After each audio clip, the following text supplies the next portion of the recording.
Welcome to a night.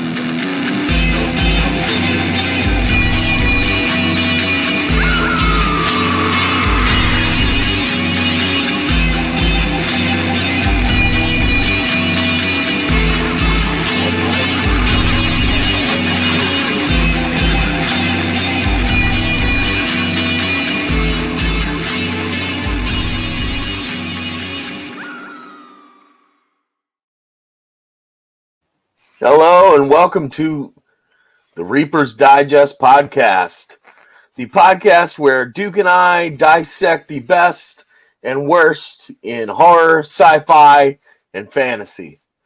Yes, indeed. I am Blake Ray. And I am Duke Ralston. All right. What are you drinking tonight, Blake? I got me a Redneck Christmas Stout. Redneck Christmas Stout. I am drinking Imperial Peanut Butter Milk Stout. Tailgate Brewing in Nashville. And I have sampled their peanut butter milk stout. I'm not sure what the difference is between Imperial Peanut Butter Milk Stout and Milk Stout, but I really love their peanut butter milk stout. So I'm excited to try this. Well, I think the Imperial was more of a dynasty. Oh, yeah. Yeah. Oh, yeah. It's like a this is pretty satanic good. peanut butter cup, baby. There you go. This is pretty good. It's a little stouter than I was expecting. Okay. That's good. That's good. Mm-hmm. This has a very strong peanut butter flavor. Mm-hmm. And then you get that finish from the dark malt. It's very good. That's good. Yep. That's good. So we got us a barn burner tonight. Yes, we do. Favorite of both you and I. Mm-hmm. What are we talking about tonight? We're going to be talking about the infamous Plan 9 from outer space. One of the... Can your heart stand the shocking truth? Right? Yes, indeed. Yeah.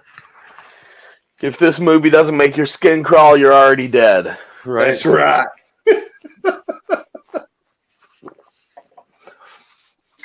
So, tell me a little bit about this movie from your perspective.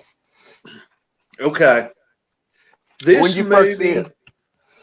When did I first see it? Yeah. Before I did Tennessee Macabre or Dark Princess Theater, our local horror host in the 60s and 70s was Dr. Shock. And there was this guy that had kind of reconstituted the Doc Shock Act. And I convinced him to put on some movies at the Princess Theater in South Pittsburgh. And the first one we did was Bride of Frankenstein. The second one was this movie, Plan 9 from Outer Space. And I'm going to say I had probably seen it before.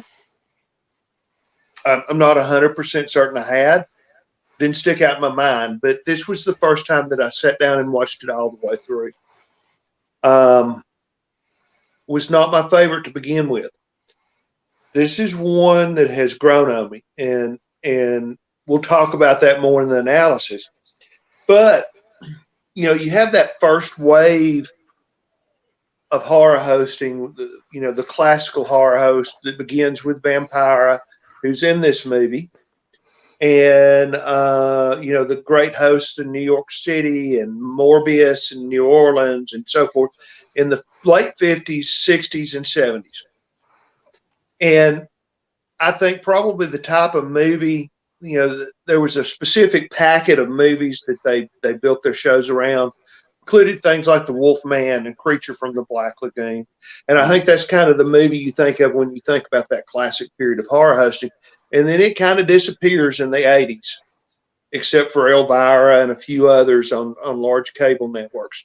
But it starts coming back, and it starts coming back, I think, in large part because of this movie. Really? Yeah. It's a public domain movie, and it is a movie that it won, a Golden Turkey Award in 1980. and it had been pretty obscure prior to that. And from the 80s to the mid 90s, this movie starts making a comeback, and people start watching it again. Yeah. It's hosted on Mystery Science Theater 3000.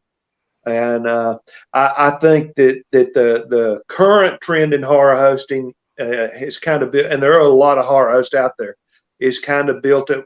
Part of it is based on the popularity of this movie and Ed Wood's work. I love Ed Wood. I do too. I've always been one to appreciate the let's put on a show mentality. Yeah. Yeah. Let's take what we got and let's make it work. Yeah, you got Roger Corman, you got Ed Wood, guys like that putting out William Castle. Yeah. Castle was so much more of a showman than Ed Wood, though. Yes. I would say Castle is the carnival barker. Yeah. Ed Wood is the freak show. Ed Wood is the freak show. I think Ed Wood had more to say in his movies Absolutely. than either Castle or Corman. Castle and Corman were all about making movies for the sake of the art of the movie, but Ed Wood it's like the difference between arena rock and indie rock. Yes. Exactly. Like, Castle is Cheap Trick. I like Cheap Trick. Yeah. But Ed Wood is the Pixies. Yeah. I love it. He's got something to say. He's Sonic Youth. He is Velvet Underground. Yeah. I've been thinking a lot about Ed Wood's work, and several of his movies had a message. Mm-hmm. Glenda has a message, and does a very distinct message, a very personal one for him. Yeah, personal for him, a very distinct message. I think Bride of the Monster had less of a message than any of the others, but even it still has a message. Mm-hmm. And this one has, in my opinion, really potent message. But why don't we go home? Why don't we go ahead and talk about the synopsis of the movie, and then let's get into the analysis. Okay. Let's start with a bio of Ed Wood. I'm going to just pick up with him moving to Hollywood. Now, it's important to note Ed Wood was a what would have been called at the time a transvestite. Yes. A cross-dresser. Mm-hmm. He, however, I don't think had gender dysphoria. No. It was about the clothes. Yes. Yeah. He was heterosexual. He was heterosexual. So it wasn't gender dysphoria. It wasn't anything but a kink dealing with the clothes, which got him kicked out of the Army. Yeah. So in 1947, Wood moves to Hollywood, California, and he wrote scripts and directed television pilots, commercials, westerns. None of it sells, right? Mm-hmm. Right. He in 1948 he writes, produces, and directs and stars in The Casual Company, which was a play which was based on his own novel that no one wanted to publish. That was based on his service in the United States Marine Corps. Yes. So it opens the West Village Playhouse to negative reviews. Yes. Yes. All right, so he goes on writing, directing, and starring in a lot of stuff, right? Yeah. Mostly westerns and things like that. He joins the Screen Actors Guild in 1951, works as a stuntman for a little while. Mm-hmm. He starts to use pen names. Yeah.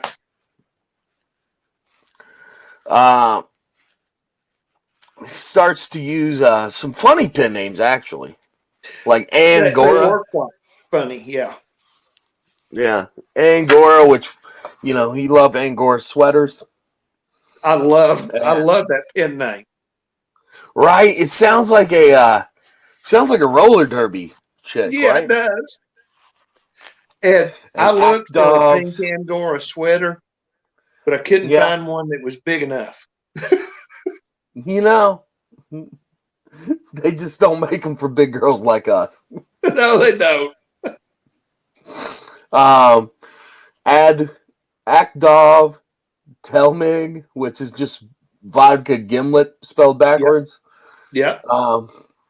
So in 52, he meets Bela Lugosi. Yeah. They become fast friends. Mm-hmm. There's some. He starts casting Lugosi, right? Right. There's some speculation that maybe it was a little exploitative. Yeah. Because Lugosi was dependent on morphine. Yes. And was in poor mental and physical health. Mm-hmm. So by the time 1956 rolls around, Bela Lugosi is fading. Yeah. Physically, right? Yeah. Wood produced, wrote, and directed a science fiction film, Plan 9 from Outer Space, originally titled Grave Robbers from Outer Space, which featured Bela Lugosi. But Lugosi had actually died before the making of the movie. Yes. They had shot some footage of him in 55 and 56, and then they just sort of edited it in. You got Amazing Criswell as the narrator. Anyway, Plan 9 premieres August 15th, 1957 in Hollywood, and later goes into general release in 1959 in Texas and a couple other southern states. It's funny It was how sold. they always turn this stuff loose on Texas. Well, you know, it's a big place. It's a big market. A lot of places to run and hide from a crowd and just watch Plan 9. Yeah. Yeah. So by 1961, they sell it to late night television. It's not part of the original Shock Theater pack. No. But it is sold to late night television. No one picks up the copyright. Right. So it starts to build kind of a cult following. From late night horror hosts like you were talking about. Yeah. It receives a Golden Turkey Award as the worst film ever made in 1980. And from there, its reputation is sealed. Yes. I would argue this is not the worst film ever made. Oh, definitely. I've seen worse. Oh, yeah. This is not the worst film Ed Wood ever made. Yeah, fair. I see you've got a guest host over your shoulder. Yes, I do. This is the podcasting cat, George. There you go. You always ride shotgun. You just don't usually see him because this time I was silly enough to put a chair close behind me. So, you want me to sizzle the movie for you? Yeah, please do. All right. So, starts with Criswell narrating. And he's talking about how the events of the future are going to affect us in the future. He says future about 14 times. He does. But it starts off with the death of an old man. Yeah. Or his wife, rather. An airline flies overhead. The pilot and co-pilot are blinded by a bright light. They look outside and see a flying saucer land at the cemetery.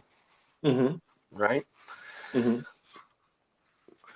Then a zombie, Vampira, who is the old man's wife, rises from the grave. She kills both the gravediggers. Right. The old man is struck by a car and killed. Mm-hmm. The mourners at the old man's funeral discover the gravediggers' bodies, and finally the police are called in. Mm-hmm. Right? Right. So when Inspector Clay and his police officers arrive, he goes off to investigate. Now that's He's a Tor. big boy. Yeah. Especially for the time period. Yeah. He's a very physically intimidating man. Yes, he is. So Inspector Daniel Clay goes off to investigate. Jeff and his wife, Paula, the airline pilot who just happens to live right next to the cemetery, hears the sirens. And he tells her about the flying saucer, saying the army swarmed at secrecy. Right. Another saucer lands, and a powerful swishing noise knocks them down, and the people at the cemetery get knocked down. Clay is killed by Vampira and the Bela Lugosi zombies. Mm-hmm. Newspaper headlines report flying saucer sightings over Hollywood Boulevard, Los Angeles. In D.C., the military fires missiles at flying saucers, and we meet the chief of saucer operations, right? Yes. Which, that's a job if I've ever heard one, you know? So he says they've been covering up saucer attacks for a while. Yeah. Yeah. And that one small town has been completely annihilated. Yes. And that the official line is that they don't exist. Right.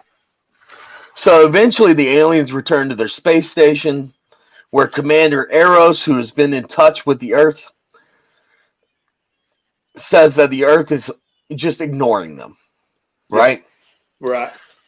So he recommends Plan 9, which is the resurrection of the dead. Mm-hmm. So eventually, Jeff tries to get his wife, the pilot tries to get his wife to stay with her mother. That night, the old man zombie breaks in and follows Paul outside, where the female zombie and Inspector Clay join him.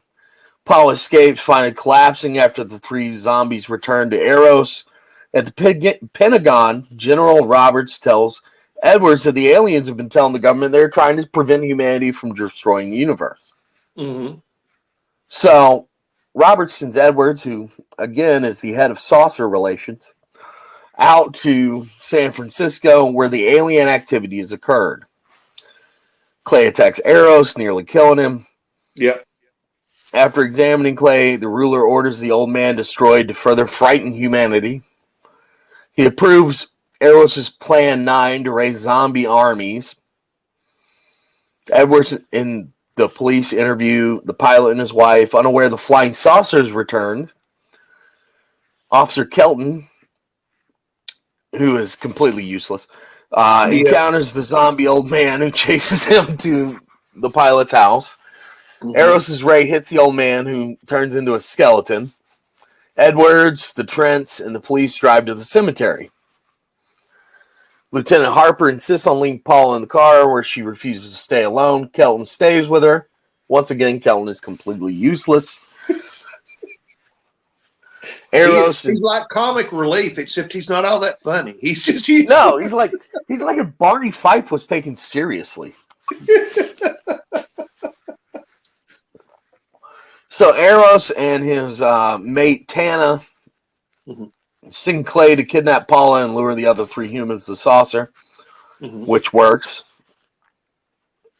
Clay knocks Kelton out with like one punch. Eros lets Trenton, the police officer, enter the saucer with the pistols drawn. He tells him the human weapon development will lead to the discovery of solanite, a substance which explodes sunlight molecules. We've lost the cat. He can't stand the selenite part. It doesn't make a lot of sense. Such an explosion would set off an uncontrollable chain reaction, destroying the universe. Eros believes that humans are immature and stupid, and he says so. Yes. He wants to kill. Stupid. He wants to kill them off. Yes. To stop the Solonite. Finally, they realize their weapons are useless. They sneak up behind Clay and knock him out with a wooden club. Eros says that Clay's controlling ray has been shut off, which released Paula. They fight. Him and the pilot fight. The saucer's equipment catches on fire. The humans escape. Tana and the unconscious Eros take off. The saucer explodes and the zombies decompose to skeletons. Yes. So, all that to say, it is a fun watch. It is a trip. It is. There's something that I wanted to throw in here. We talked a little bit about Bela. And there are folks. Bela Lugosi's son, of course, thinks that Ed Wood was taking advantage of his father. There are folks that were close to the situation that said Ed Wood had a legitimate affection for Bela Lugosi and was trying to help him. I don't know. I expect there were elements of both. But here's the neat thing. Bela Lugosi, of course, becomes famous for Dracula. But the next year, he shoots a movie called White Zombie, which is actually an incredibly influential movie on the horror industry. More influential, I think, than Dracula was. And throughout the 30s, Bela Lugosi is in, I think, 6 serials, some of which are quite famous on their own. He's in The Werewolf. He's in Frankenstein. Bela Lugosi is a who's who of the first almost 30 years of horror. And his last act, well, not really his last act. He didn't know he was going to be participating in this movie. But he participated in this movie, which is now every bit as famous as Dracula and White Zombie. So this is kind of I think it's kind of neat that Bela is a force to be reckoned with, even just a few days after he died, I think so. Yeah. It's hard to ascribe an intention to other people. Yeah, it is. But knowing what I know about Ed Wood's biography, I don't think he would take advantage of somebody. I don't think so either. I think he genuinely probably had a relationship with Bela Lugosi where Bela was going, yeah, I'll be in your movie. Yeah, I think he did too. And I think there was some hero worship on the part of Ed Wood. I think so. I mean, if Bela Lugosi were alive and walked in here, I can't imagine. I mean, it has to be hero worship, So yeah, I think it was. I come down on the same side that Ed Wood had legitimate affection for Bela Lugosi. Yeah, I think so. So let's get into picking this thing apart. Let's do. What do you think the major theme is here? Okay. For me, here is a huge theme. In 1957, it's 3 years before the Eisenhower administration point. J. Edgar Hoover is head of FBI. Speaking of famous cross-dresser. Yes. When you made a horror movie or a sci-fi movie, there's a formula. And it has one or more of these elements. It has some basically good teenagers that have race cars, drag cars. And they work with law enforcement or government scientists or maybe the military to fight against whatever the monster is. And through the efforts of these good, upstanding American youth and the United States government and the United States military and police, law enforcement, this monster is defeated.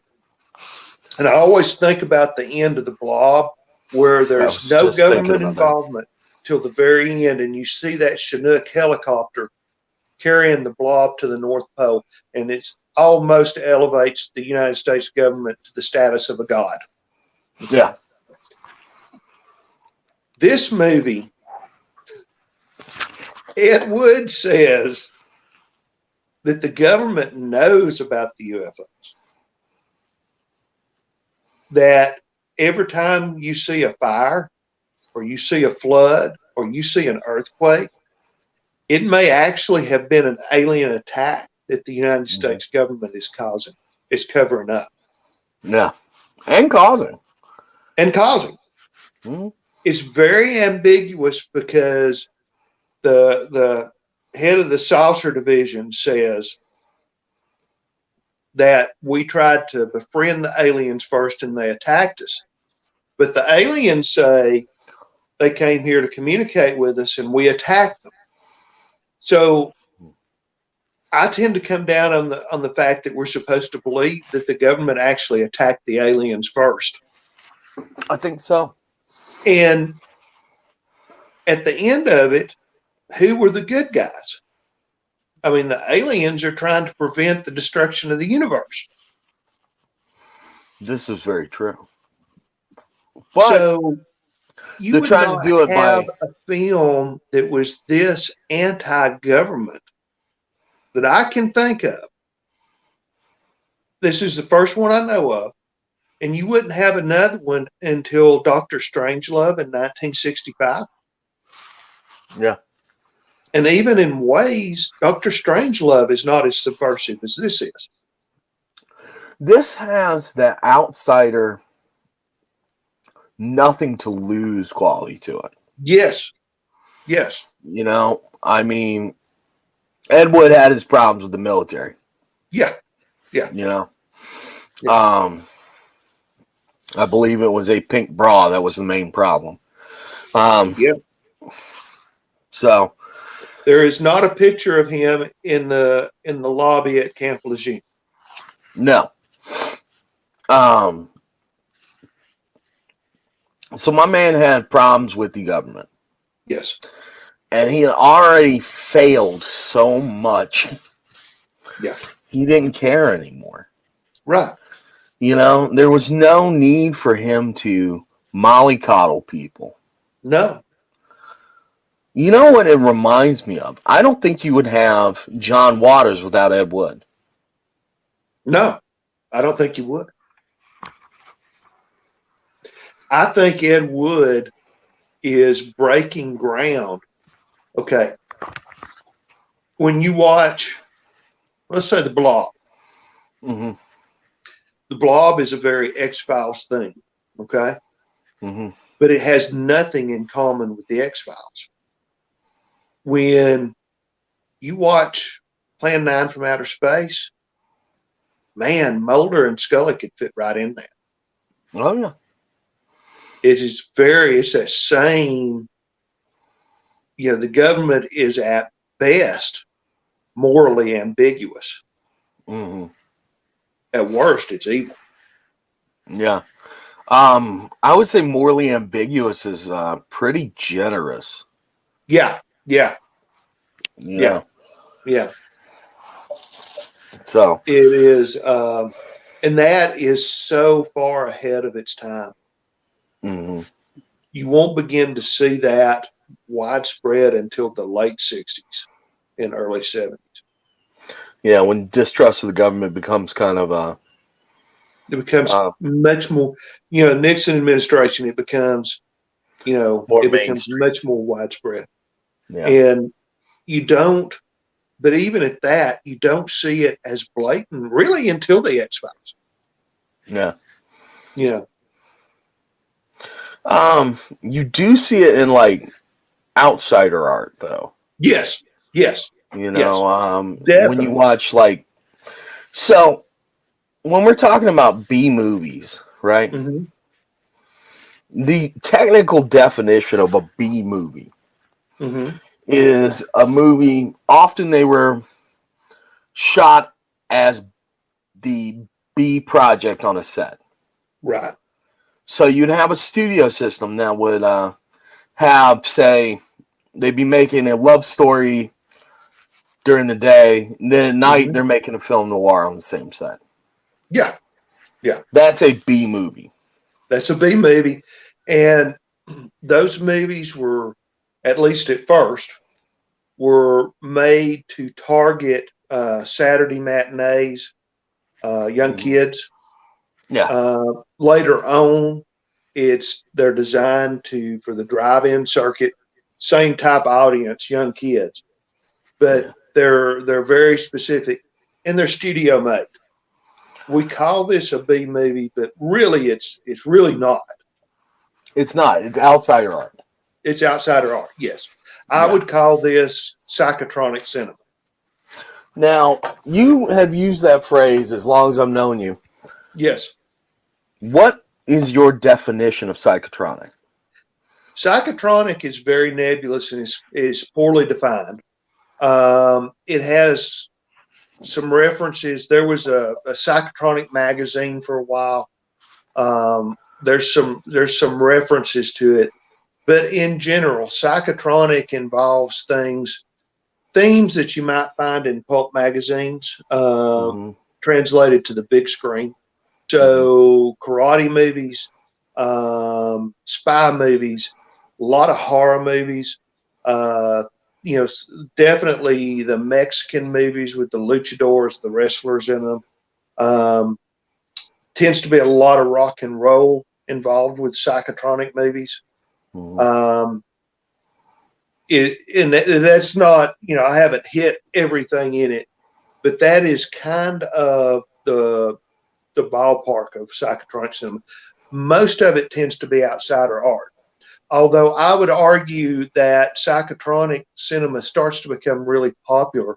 And so you have something like The Satanic Rites of Dracula or Dracula AD 1972 that's made by what at the time was a major studio, but they're trying to capture that outsider element with Dracula AD 1972 has kind of the hipster, the hip young kids, the rock and roll feel. Dracula, the Satanic Rites of Dracula has the motorcycle gang and the cult feel and the spy movie element to it. Mm-hmm. So that would be as close as I can get to a definition of psychotronic cinema. So it's kind of like punk rock. You don't necessarily know what it is, but you know when you hear it. Yeah, it's punk rock cinema, and punk rock and rockabilly go hand in hand with it a lot of times. So yeah. Well, lowbrow art. Yeah. It's kind of like the in vogueness of tattoo art. Yes. You know, you can slap it on T-shirts, but nothing beats the feeling of going into a parlor. That's right. So, absolutely. But yeah, I think this qualifies as outsider art. Oh yeah. Psychotronic art. Yeah. It's made by someone who's not entirely heteronormative. He's not entirely what we would call cishet nowadays. Yeah. You know? Absolutely. He's gotten just a different way of seeing the world and a very different world experience. And it's coming across here, you know? It comes across. Well, you stop and you think about it. It's not that far-fetched that you and I could grab a camera and put together a movie. 2-hour movies, a lot of work, but we could put together a movie relatively cheaply, depending on what we put in it. But in 1957, it was not cheap to put together a movie of any kind. Yeah, you didn't have a camera on your phone. you didn't have a camera on your phone. I mean, I've shot Tennessee Macabre on $180 camera now for 5 years. You know, the movie production cameras that Ed Woods used were outside the budget of most Americans. Yeah. And this man believed in what he was writing and the art he was making so strongly that he managed to raise the money to pull all these elements together and make these movies. Well, you gotta wonder about, and eventually he went into pornography. Yes. He eventually just made porn. Yes. Which was much more lucrative. Yeah. For him. And but even at that, he was not financially successful. No, because he was still weird. Orgy of the Dead is a weird movie. Yes. It's very weird porn. Yeah, I've seen it. Yeah. It was an experience. Yes. Yeah, you watch it and you're just sitting there going, wait, what is happening? Well, the first time that I watched it, I turned it on and I thought, oh, here's an Ed Wood horror movie I haven't seen. Yeah. Had no idea it was porn. Yeah. And I thought, it sneaks right up on you, doesn't it? Yes, it does. It does. Yeah. You're like, okay. Okay. Now I see what he's going for here. Yeah. It's weird because I think pornography and horror have a very basic sort of affinity for each other. Yes. Yes. Because they are playing on base primal bodily reactions. Yes. Yes. To cinema. And one of the things, arousal or fear. I mentioned the satanic rite of Dracula a while ago. And it not only capitalizes on the motorcycle gangs, there's a strong element. It's not pornography, but a lot of nudity. Okay. Yeah. So they go together. And the late 70s slasher flicks. Yeah. There was a lot of nudity and violence and sexual violence that were tied up with those as well. Absolutely. And you have to wonder what Ed Wood's contribution might have been to those. There's a certain hyper gendered feel to this movie. Did you notice that? Yeah. The men are so manly. And the women are so womanly, right? Yeah. Yeah. She's very stereotypical 50s woman. Yeah. And then you got Vampira. Yeah. Wandering around. Who is almost a caricature of the Femme Fatale. Yes. With her waist that always shocks me whenever I see it. Oh, wow. Isn't that weird? Yeah. Very strange looking chick. Yeah. She looks like a wasp. Yeah. Yeah. Quite literally. Mm-hmm. It's bizarre, but it is what it is. I mean, she did a lot of, and that was a fetish thing back then. It was. And, of course it is. I mean, she dated Elvis. Yeah. Very popular. Was it Norma Maley? What was her first name? I think that's right. Okay. Norma. But she was very popular in Hollywood and the Hollywood social scene.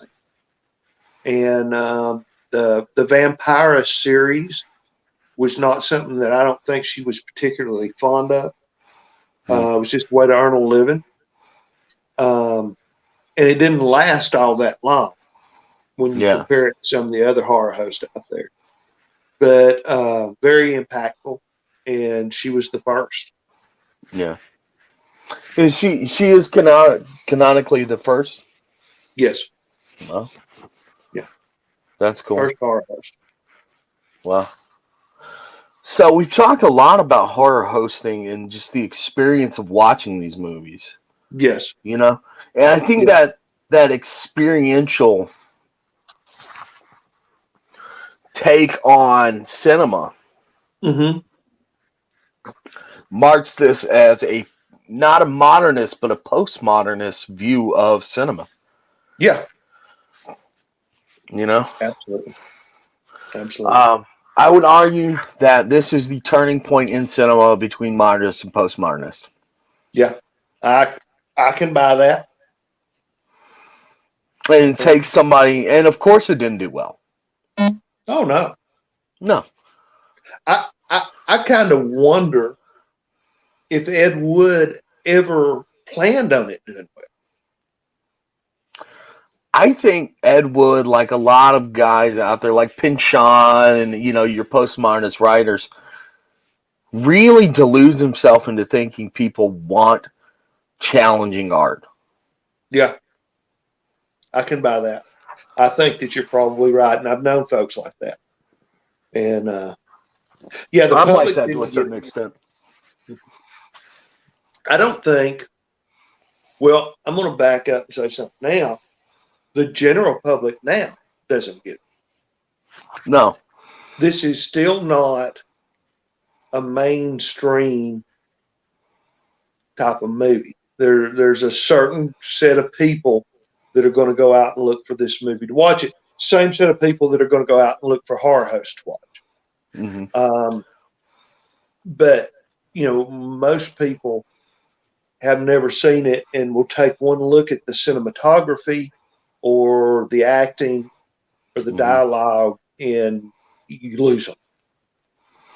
But it's like writing off someone because they're not a virtuoso. Absolutely. Most of what you see, you don't see. I keep coming back to music because that's the only place where you see amateurs routinely make it. Right. Right. But in the world of cinema, because it's so expensive, you don't see anybody but the virtuosos. No, absolutely. It would be as if the only people you'd ever seen perform music were your Mozarts and your Beethovens. Right. And then you hear somebody playing piano in a juke joint and you go, well, that's terrible. No, it's just different. And that's exactly what happens. They look at it and what they don't realize is that the message that's there's more of a message there than, I have seen hundreds, maybe thousands of movies that had less of a message than Plan 9 from Outer Space. I would absolutely agree with you. I've seen tons. You can teach people how to make a movie. You can't teach them to have something to say. That is well said. That is very well said. And that's right. There's a lot of stuff out there that I just really can't sit through. And I can watch Plan 9 over and over again. Like I think I told you before we got on, Tennessee Macabre has hosted it twice. I hosted it once with Shock Theater. It's something you just keep coming back to and keep watching. I think the replay value, I've watched this no less than 7 times. Mm-hmm. I own it. Yeah.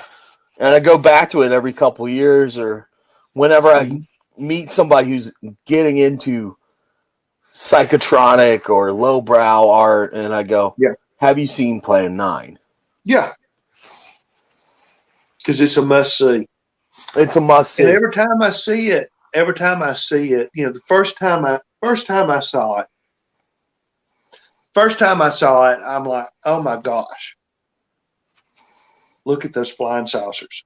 That's what everybody does, But then you start to tease out a little bit of I think the first thing that came to me was,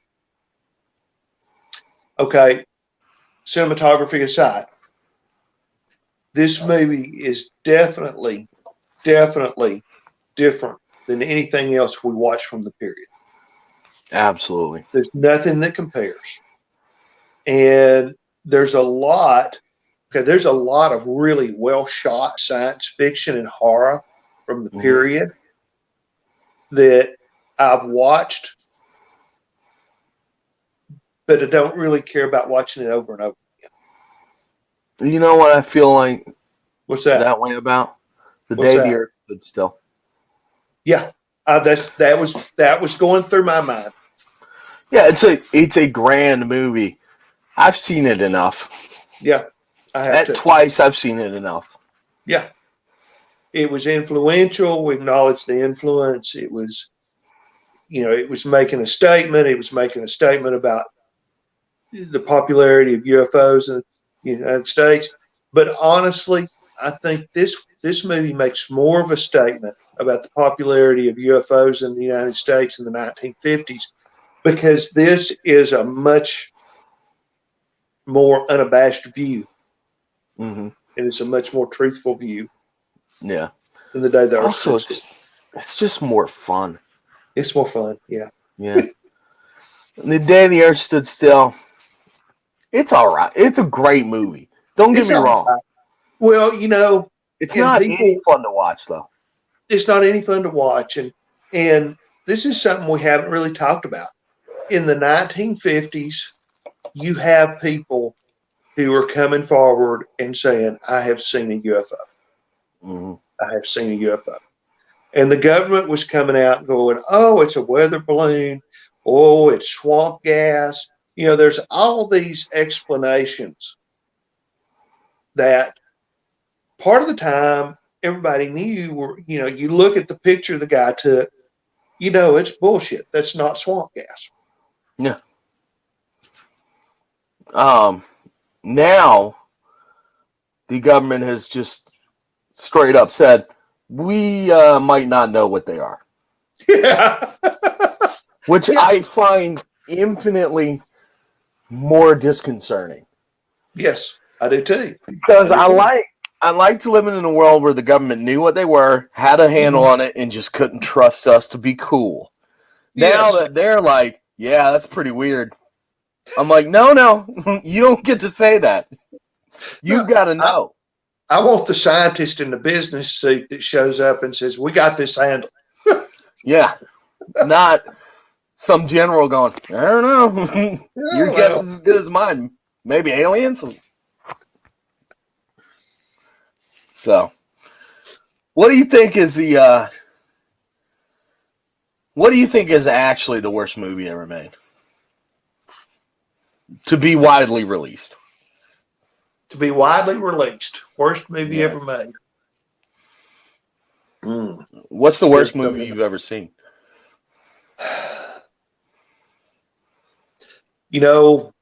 I am going to catch grief for this because it is a classic and people love it. But there's two movies that I would rather drill a hole in my foot than watch. One of them is Dr. Zhivago. Oh. The other is Lawrence of Arabia. Both roundly unwatchable.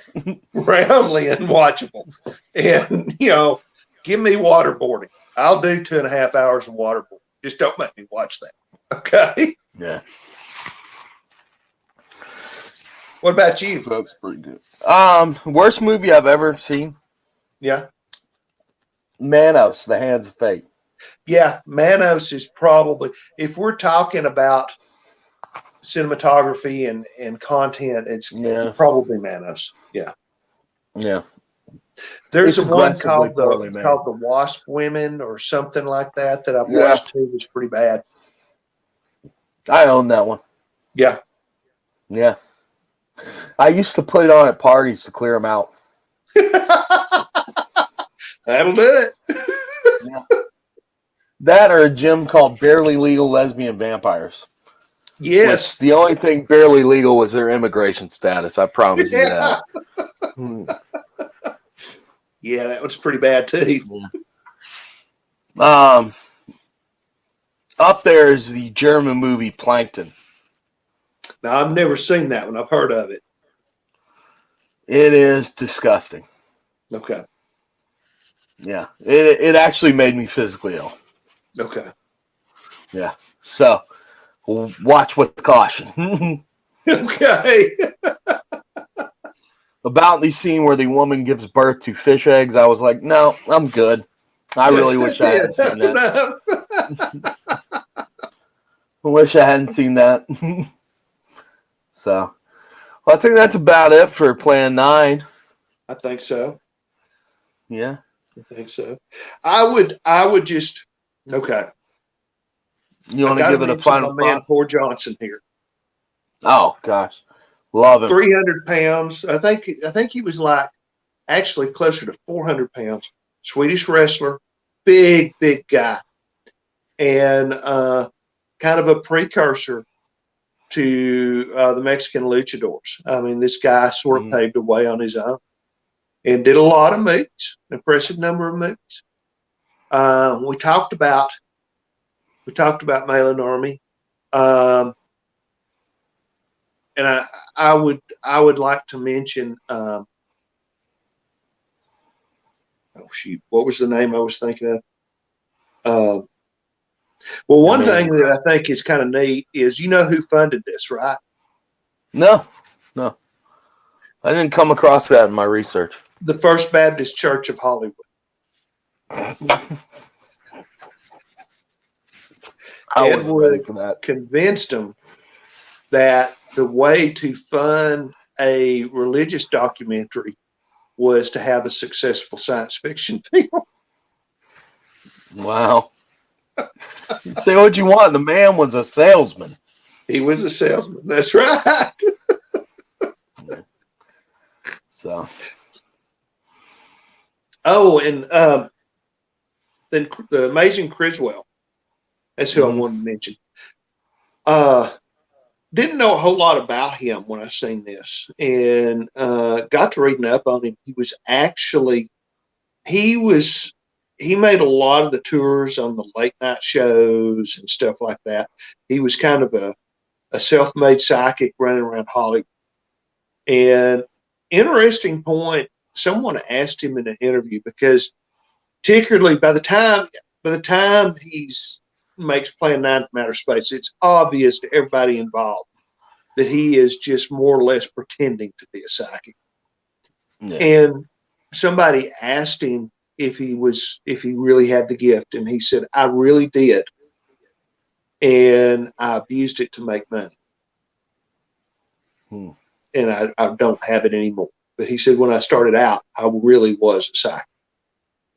And whether that's true or not. That sounds like a movie in and of itself. Yeah, it does. Fascinating guy. And, sounds like a movie in and of itself. Yeah. Well, I think that's about it for me as far as this movie goes. I think we've covered everything we can. Yeah, I love it. What do you got to promote? Tennessee Macabre, of course, Saturday nights on ITV Chattanooga, Otherworlds TV. You can find us on the Monster Channel. You can also find us on Betamax from Roku. And you can find us on the Vortex online. So I want to promote that. We've got a concert coming up in Nashville on February 5th. I want to let everybody know about that. Blood Oaks will be performing. Four Barrel Funeral, the Muckers, and Ting Tones. So we're going to have a lot of fun. It's going to be a heck of a night. So if you're in the Nashville area, can get to the Nashville area, or know somebody you can stay with in the Nashville area, you got to come out and see that concert. Yeah. We'll look into some way to stream it live for y'all too. Yes. For all of you who can't make it. That's right. So, all right. Well, until next time, take care of yourselves. Bye-bye.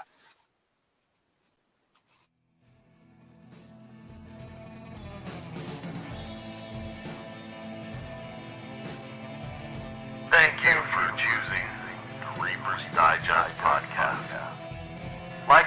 subscribe. Recommend us to your friends. Check us out on all social media outlets. We'll see you next time.